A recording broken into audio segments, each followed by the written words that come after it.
Hello, aspirants. Welcome to PW OnlyIAS. I'm here, Harpreet Singh, with a daily analysis of the Hindu from 8th of October 2024. Let's begin today's analysis. First of all, this is a QR code where you can basically find this PDF. What I has written on the board and along with what I'm going to write on the board also will be available in this Telegram account. You can subscribe to that. Along with it, we put a lot of material also which is essential or core for your preparation. So you can use that. So you can subscribe on this Telegram channel.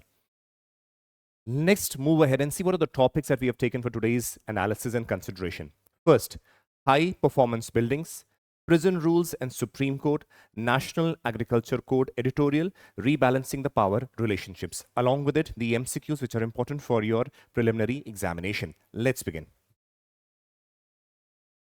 The first, an article that had come basically dealt with high performance buildings, our next step towards sustainable future. Now, this becomes very important because this questions of this sort are basically asked in your preliminary examinations repeatedly. One, that is the important. Second is with respect to your GS paper 3 also, topics with respect to, let us say, sustainable urban planning and development, or let us say with respect to smart city, these topics can be asked. Like they can ask you, explain the concept of high performance building. With the rapid urbanization that is taking place in India, there is a need for such types of buildings to be evolve, or let us say inculcated in the development process of India. In that case, these becomes very, very important. So understanding it is important. Let's begin. What are high performance buildings basically? See, these are high performance buildings are those which deliver a relatively higher level of energy efficiency performance or greenhouse gas reduction than what required by a building codes or other regulations. So that means building is constructed or such types of wiring or such types of insulation or all types of mechanism that can possibly be done that basically is sustainable, that reduces the, let us say, the amount of energy that is being consumed, which is again reducing the greenhouse gas emission. All these dimensions become very, very important. Now, please understand why. What is the need for such buildings? See, 32% of the total global final energy use is via the buildings. Next, 19% of the energy related greenhouse emissions take place via the buildings. Along with it, the rapid pace of urbanization that is going on, especially in India, if we see, we'll realize that such types of concept becomes very, very important. You won't believe that, or rather you should be knowing that. According to the 2011 census, 32% population basically lives in the urban areas. By the year, let us say 2050, you will be realizing that more than 61% people will be living in the urban regions. And along with it, we'll be seeing massive construction activities going on, large number of buildings being constructed in the urban regions. So that is why adhering to these concepts also become very, very important for a smart living. Let's move ahead and see certain dimensions that are involved with respect to the buildings over here, high performance buildings. See, first, energy saving, low water usage. Now, lower water usage is basically based on the concept like, let us say, recycling of water can be done. So these types of concept, rainwater harvesting, all these dimensions become very important. Healthier building environment, greater comfort, better indoor air quality, reduced pollution and CO2 emissions, more productive and happier people, attract and retain tenants, total lower cost of rental, improved life cycle of building, increased property value, meet the corporate and social guidance goals. So that means holistically, this concept of high performance building is very holistic in nature. That is why this becomes very important. Now, energy sustainable, along with it, we'll be see all those activities which are aspired by us through our sustainable development goals also. A smart city mission also becomes very important over here because this is what is the future if you want to have a sustainable urbanization or urban buildings. This is why it is important. Let's move ahead and see. There's certain words that keep on coming. One is a green building, other is a high performance building. Please understand.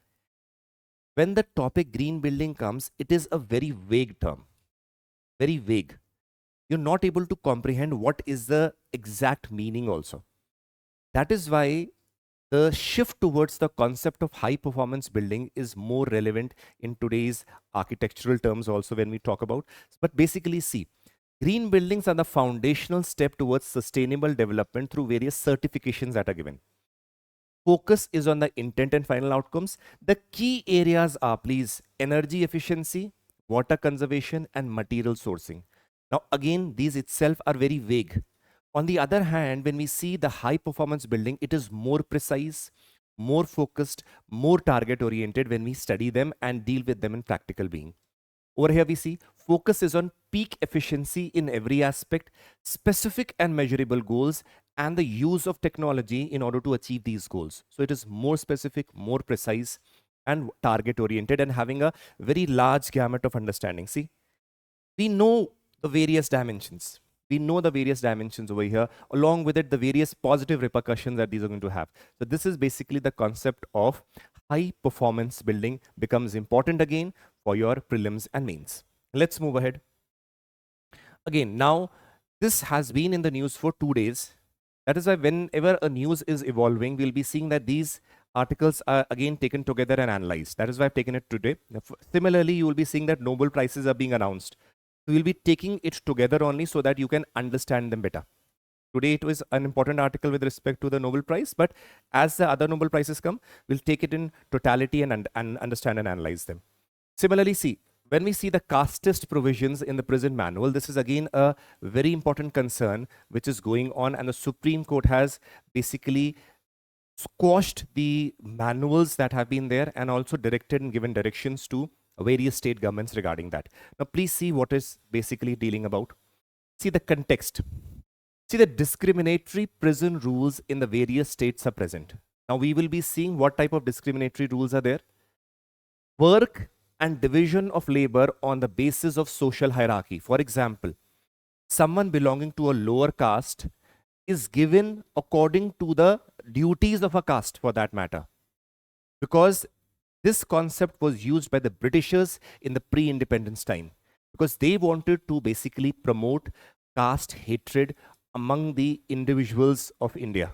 So that is why they basically use the concept of division of labor and the work being given in the prison according to their social hierarchy. If someone is in the higher hierarchy, is getting a little bit relatively better, let us say, even facilities, better, let us say, the work that one has to do in the prison. On the other hand, one belonging to a lower caste or a lower status group is assigned some other work, which will be studying as case studies right now also. So this was again very discriminatory. British era criminal tribes concept still being relevant. Please understand, there were various tribes which according to the Britishers were considered criminal inherently. Now they declared the Criminal Tribes Act, by which certain tribes were declared criminals. There was another one of the reasons why the Britishers did. The Britishers were the ones who wanted the tribes to settle rather than move from one place to another nomadically. Why? Because moving nomadically was against the concept of gaining, let us say, more or extracting more money from the Indians. Why? If a tribe settled down and practices agriculture, possibly the Britishers could extract more amount of land revenue. But when the tribes are moving from one place to another or in the forest regions, there's a least possibility that you can extract some form of revenue from them. That is why, in order to avoid their movement also, they were declared as criminals and their movement was also restrained. Along with it, there were various other repercussions also that basically created a chaos in the actual setup of India when the tribes were declared as criminals by the Britishers. So now also what is happening? After the independence also we realized that tribes which were declared as the criminal tribes were denotified. So those are not known as denotified tribes. Those tribes still face the discrimination even when they are in the prisons, even till date. So that in spite of having certain changes in the prison manuals also, but the culture or the practice of ill treatment in the prison with respect to your social hierarchy, whether you are a tribe or not a tribe, is still relevant. And that is what Supreme Court basically said, this cannot be tolerated. Now see, all these being observed in the prison manual. So this is being observed in the prison manuals. Now let us see, Supreme Court strikes down these prison rules. What are the reasons behind Supreme Court striking down these rules, that this cannot go on at all. Reason is, first, caste-based division of labor. You will be seeing in Madhya Pradesh jail manual of 1987, we see specially assigned latrine duties to the SC community. Now, it is something so outrageous that the work that is being given in the prison is based on the caste. Now, they were said the latrine cleaning job would be done by the scheduled caste community only, not by the other caste members. Now, the Supreme Court said this cannot be tolerated. This is against the spirit of the Constitution. So, caste-based division of labor was there. Again, one reason. Stereotypes. Again, denotified tribes in Madhya Pradesh prison face discrimination. I had told you, because earlier they were treated as a criminal tribes. Now, you arrest a tribe, you treat them. Yes, they have their ancestry to certain criminal tribes that had originated from the British time. Even when they're in the prison also, they're treated as if they are actually genuinely as criminals, rather than even if they're on trial also. That is what the basic problem is. Based on their social status, based on the history of what Britishers had assigned certain tribes as criminals, so they are ill-treated, subject to discrimination, stereotypes in the prison. So this is again second thing. Third, violation of the fundamental rights. You all know that against Article 17, because which basically says abolishing or practice any form of untouchability is against the law and the Constitution. Against right to equality under Article 14, against prohibition of forced labor, Article 23, right to life under Article 21, right against discrimination, Article 15. So we are basically saying that there is a violation of the fundamental rights, or the rights that are given to the citizens of India. Whether you are in the prison or outside the prison, this discrimination cannot go on. That is a basic principle. So that is why Honorable Supreme Court has basically struck down these provisions of the manual. Now remember what Supreme Court's ruling has been. What has the Supreme Court said? This Honorable Supreme Court has said that unconstitutionality of the provisions. Why? What has been mentioned over here with respect to the issues that we're facing. So it is basically said by the Supreme Court that these are against the spirit of the Constitution. So it is completely wrong. Second, revision required, revision of these manuals. Supreme Court directed all states and the union territories to revise their prison manuals within 3 months. Now the question would be coming, sir, why the states have been directed? Please remember, as we have the various list, right? So under the state list, basically police comes under the state list. So that is why states have been directed that they need to revise their prison manuals, and within 3 months it should be updated and a new manual should be in force. Amend Model Prison Manual of 2016 and draft a new Model Prisons and Correction Services Act of 2013. So that means even the government has been, central government has been directed to form a model act which would be basically inspire the other states also to have similar guidelines with respect to their manuals also in their respective states.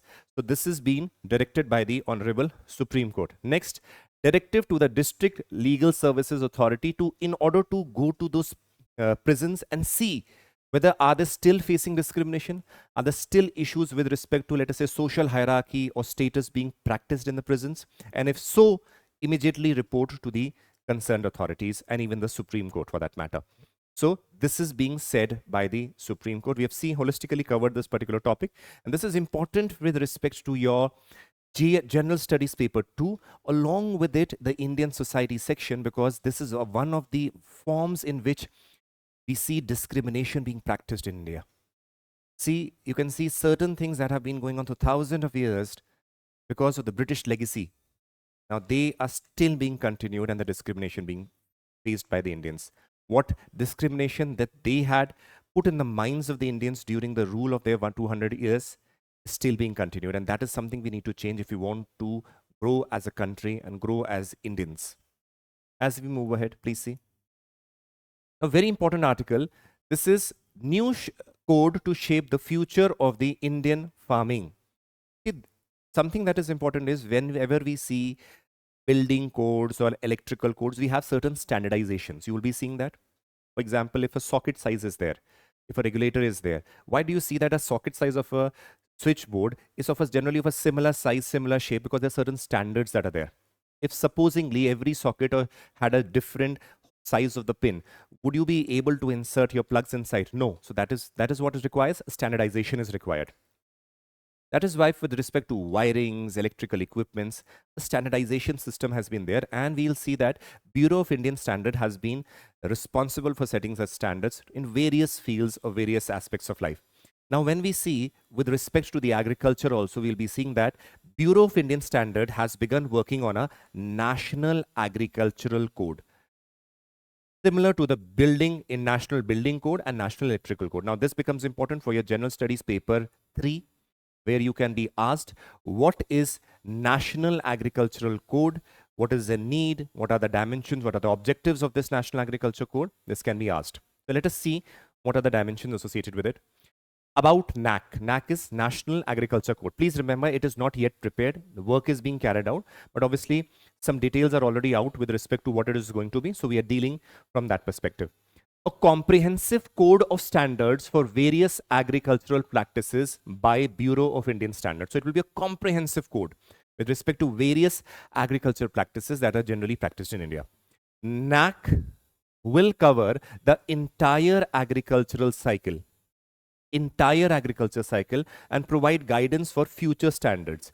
Let us say it generally has two parts: general principles for all crops and crop specific standards for crops like paddy, wheat, oil seeds, and pulses. So what will happen is this standardization basically brings in a lot of advantage when you are exporting it.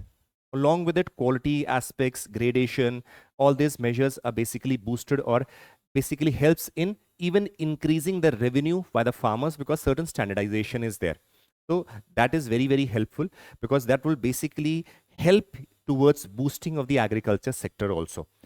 Having understood what NAC is, now let us move ahead with respect to what are the key features. Now, I've already told you that it is not something that covers one aspect of agriculture. It is basically covering all aspects of the agricultural life cycle, right from what crop selection, what are the standards should be, land preparation, what are the standard preparation for various soils, various dimensions that should be done for a soil to be fit for, let us say, cropping. Irrigation, what are the standards, what type of equipments be there, equipment standardization, what amount of water with respect to particular soil. So everything and every crop, all these dimensions are going to be set standardized. Plant health, harvesting, processing, storage, sustainability, all these. So that means it covers almost all dimensions of the agriculture sector. Standardization with respect to each and every dimension is going to be dealt with in detail. So covers all aspects. Next is include standards for input management such as fertilizers, pesticides, and weedicide. That means, see, what happens generally is there are various local companies that creep up, which in the name of, let us say, this is a particular pesticide. It is quite possible that they might be using a pesticide which is not fit or not, let us say, meeting the requirements of the field, or maybe, let us say, violating the code of conduct. So they basically, what are they going to do is, whether it is fertilizers, pesticides, or weedicide, proper standardization with respect to various crops. What should be the input? What are the impacts? Everything would be listed properly. And now what happens is the farmer will be much more aware what to put and what quantity to put, and what excessive quantity can produce harmful effects, because earlier such codes were not there. Once these codes are there, basically it helps or guides the farmers, the officials, and the other concerned stakeholders. So we see addresses the emerging areas like natural farming, organic farming, and IoT, Internet of Things. That means connections of the various devices and various aspects that are related to the internet. That means use of technology. Now it includes the aspect of even artificial intelligence. It also uses the aspect of connected things. It also uses the aspect of machine learning. So use of basically technology becomes important over here. Provide guidance for the farmers, universities, and officials. Now this, because the standardized standards are set, so we know what is the expectation, what has to be done, in what manner has to be done. It will also be very important for the companies who are manufacturing the equipments, manufacturing, let us say, pesticides, fertilizers, weedicides. So proper standards are going to be there. So this is a positive way ahead. Let us say, move ahead. What are the objectives of NAC? Please remember, provide clear recommendations. Why it is important? We realize that the farmers themselves who are, let us say, rich farmers, they possibly are more aware. They have the access to technology, they have access to media, but not everybody. So what is required is proper, clear recommendations with respect to all the agricultural life cycle is important, and then spreading that information among all the stakeholders or all level of farmers that are there. So clear cut and precise recommendations is what the NAC will be providing. Next is encouraging quality in farming. Now this is important. Merely, let us say, having a large land and using poor quality seeds and not proper input will have basically decrease the the output. So we realize that quality is the main important thing, not merely quantity. We have to be very careful that what type of input we are using. If we provide excessive water, then also it is going to spoil the crop. If limited water, very limited water, then also it will create issues. If we put excessive pesticides, then also it will lead to, let us say, poisoning of the crop itself, and later in the cycle of the, let us say, the food web and the food cycle only, it is going to come into our body and be harmful, which we have already seen. So what we realize over here is quality farming with standardization. If they do not meet the standards, automatically action can be taken against the farmer themselves also. That means it is related not only to the agricultural practices that are going to be beneficial, but also the health aspects of the individuals who are going to eat those crops also.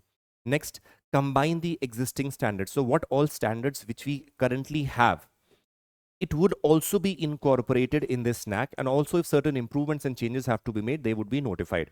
Next is focus on the modern farming. Now, modern farming basically again includes all the set of new dimensions, new technologies, new equipments that are coming with respect to all the practices or aspects of the, all the aspects of the uh, agricultural life cycle. Let us say if we see crop selection, so we know if there is more awareness, they are more intellectually, the farmers are sound, then they know what type of crops to select in what season, what varieties, what seeds can be selected. So all those dimensions becomes very, very important.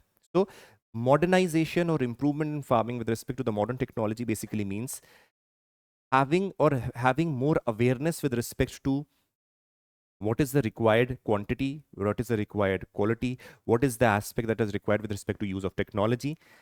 That means staying in the contemporary times, not using antiquated technologies and aspects becomes very, very important. That is what is important. Let's move ahead.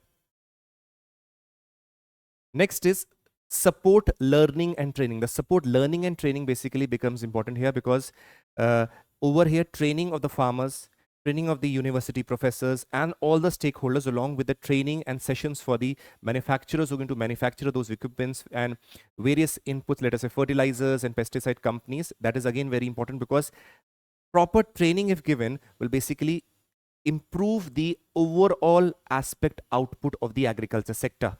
Along with it, what is going to happen? It will basically be fruitful because when it comes to export, you would have seen many times that the Indian products are rejected on the basis of standardization. That this crop has, let us say, excessive amount of, let us say, pesticide, or this has the let us say, the variety is not so fruitful. It is the quality is not being matched according to the global standard. So this is basically a way forward towards having an export oriented market also being created. So now India can itself become a hub for agricultural export with respect to those sectors which we were lagging behind. So these things are a very positive way ahead. Let's move ahead. Last comes the important editorial that is there. Now, this is a very interesting article which deals with a lot of dimensions here. Let us see them, what they are, and we'll analyze them. Please see, rebalancing of the India's great power relations. Now, please see, what does this editorial concern or talk about? See, it talks about India's relationship with various countries. It talks about, see, that India is playing a very important role in the global diplomacy, where it has, let us say, relationship with the United States also. It has relationships with Russia also. It is having relationship with Ukraine, France also. So what is important is that along with that, various countries, because remember, when we're talking about the major powers, they have their allies in the smaller countries also. So what is being talked about here is that how to balance the relationship among those great powers which India is dealing, and maintaining a balance is important because there has been certain shift in the balances, and what should be the way forward is what is being discussed over here. So let us see what the editorial talks about. If we see the first initial lines, Over here, the writer basically mentions that, see, Quad Summit was held in United States of America in September, which we had already discussed also. We saw that so many outcomes that came. We had discussed that in detail also. On one hand, Quad itself is a group of four, which is aiming to secure the lines of transport and peace and prosperity in the Indo-Pacific region.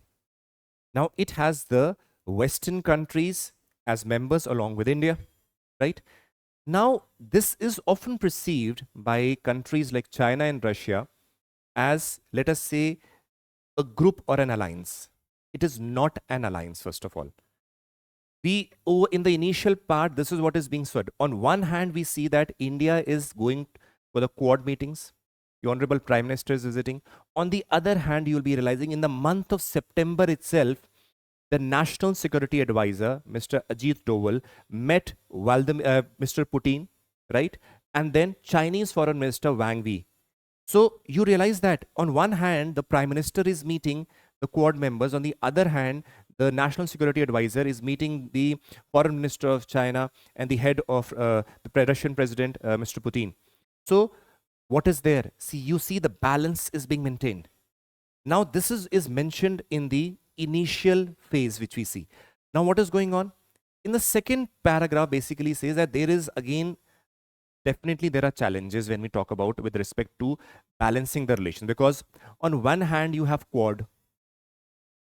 Now, China sees Quad as something that is created in order to counter it. On the other hand, we know that Russia and United States of America, which is a member of the Quad, have relationships of Cold War, and along with them, they are strategic enemies, to be more precise. So now Quad has America. On the other hand, Russia is an enemy of United States. So and India is a member of Quad. On the other hand, we see the Middle East crisis are boiling up. Now, in the Middle East also, remember, even those countries that are fighting have their relationships with all these countries in one or the other way. Now, for example, you will be seeing that if the Israel issue is going on, right, Israel-Hamas issue is going on, you'll be realizing that Israel has a support of the United States of America. It is a evergreen friend of United States.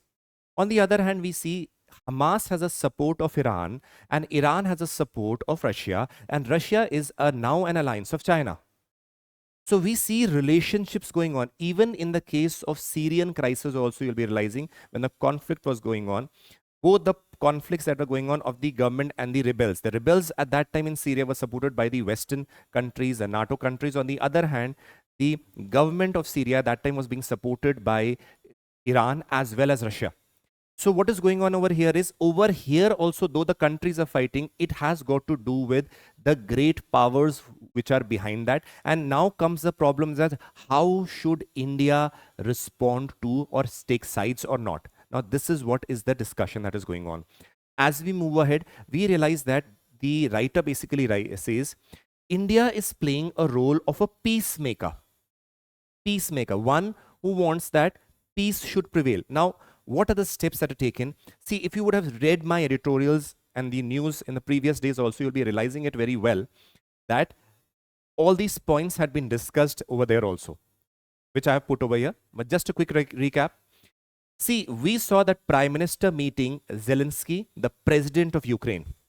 Now you realize that Ukraine has a war that is going on against Russia.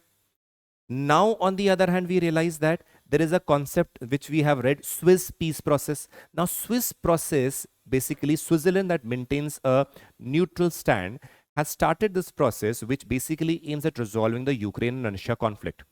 Now, India says, I will not be a part of it. Why? Because Russia is not part of the process. So that means now in this case, India has taken a tilt that we want a peace process where Russia is also a stakeholder. Because the conflict, if it wants to be resolved, both the parties who are basically in conflict should also be a party of the resolution process.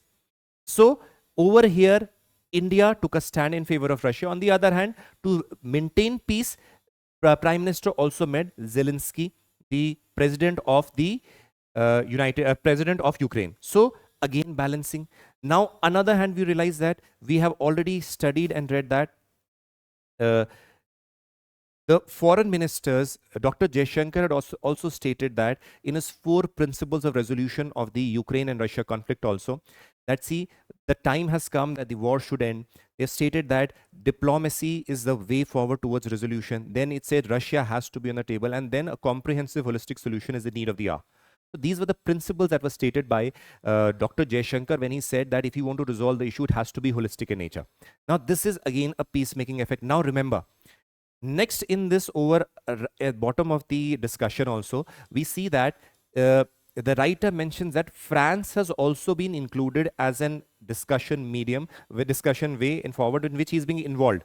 Russia is a very, France is a very important ally of India with respect to defense and strategic relations.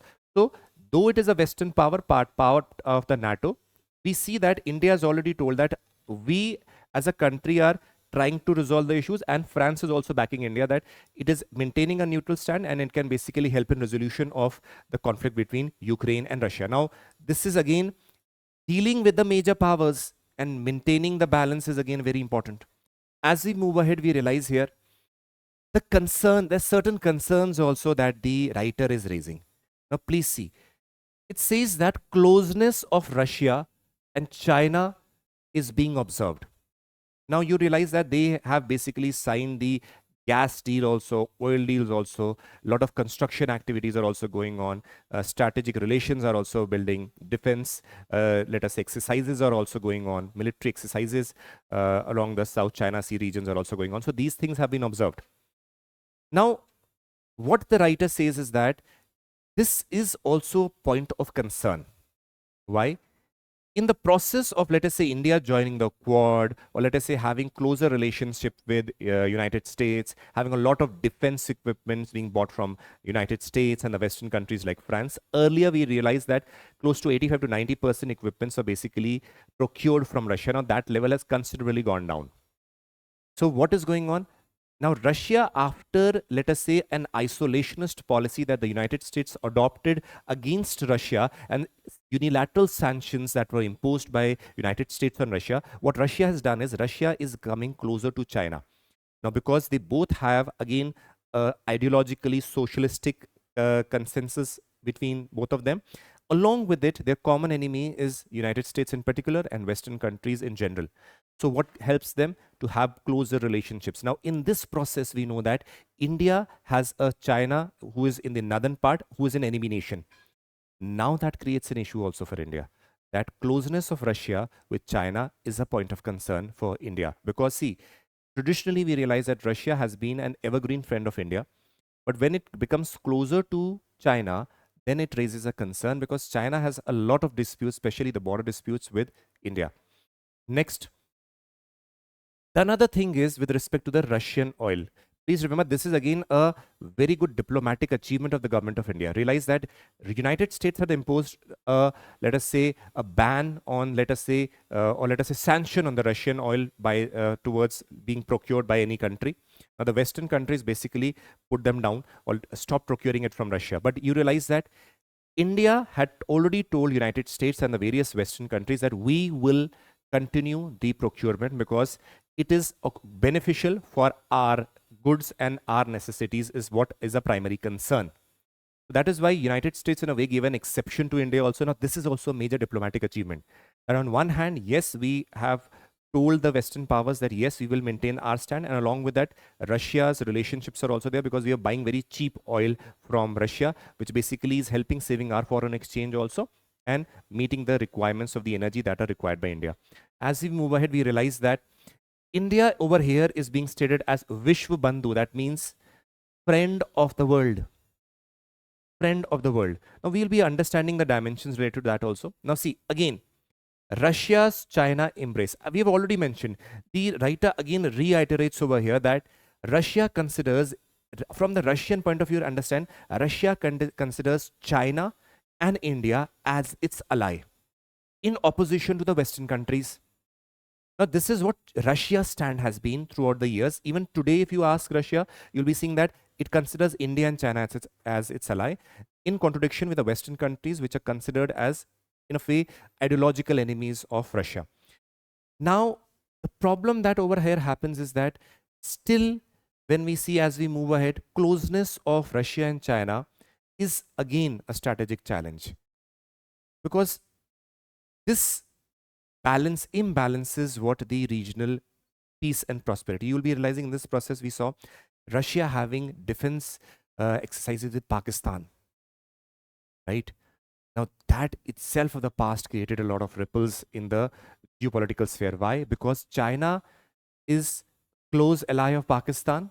Russia coming closer to China. That means they were basically forming, let us say, a group-like structure, which was again being feared by India.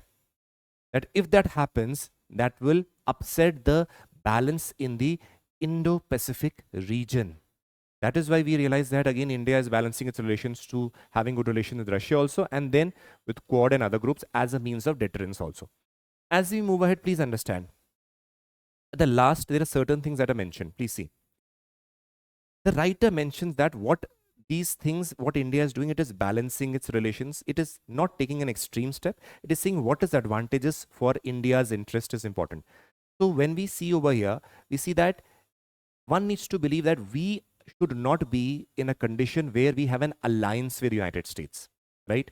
We do not want an Indo-US alliance. We can have partnerships, yes, because in an alliance or a bloc, basically what happens is that you have to abide by the decision of that bloc, whether it is in your interest or not. So the writer basically recommends that there is no need for an alliance with the United States, but along with it, we have to understand that gone are the times that Russia used to be a savior or a protector of India. We have seen during the 1970s, and yes, Russia did help out India in various aspects. To, let us say, during the Cold War times, it is fine, but the condition has changed. So we have to maintain our relations such that we are in good terms with Russia and in good terms with the United States and in the other countries also, because it is these relationships in the international level are merely based on your need, requirement, and your interest. That is what is important. So that is what is being mentioned over here. With respect to this, please understand what does this whole editorial deal with. It deals with the concept of multi-alignment. Multi-alignment basically means that you are aligning with not one party or a bloc. You are having partnership discussions with so many countries based on your interest. That means partnership, not alliances, based on your needs. Now, balancing has been the approach by India. You'll be realizing that Quads and BRICS, again, it has United States, it's Russia and China. We see Russia versus Ukraine conflict. We see Israel-Hamas conflict. Again, India has to balance the relationships. Then again, we see Middle East diplomacy where I2, U2 group, India, Israel, UAE, and UAS, USA as is being basically partners and let us say partnership relationships where they're working together towards, let us say, regional interest. So we see over here that what India is doing a right step, but only thing is that we need to be focused on our interest. If that is fulfilled, that is what the need of the hour is. Because in international relations, please remember, you have no friends. Once the opinion of the other country changes on whom you are relying, it will create disruption. So that means that is why the government of India has a concept of Atmanirbharta. So why it is there? Because with respect even to your defense relations, with respect to your defense, with respect to all the spheres, you need to be self-reliant. That is what is the need of the hour with respect to these dimensions. So this was the analysis from 8th of October 2024. I hope you like the analysis. You learned something out of it. We'll be covering the topic of the Nobel Prize winners in totality when together they come. So it will be better. You will be better able to relate them also and remember them also. So take care. God bless you and Jai Hind. Meet you tomorrow.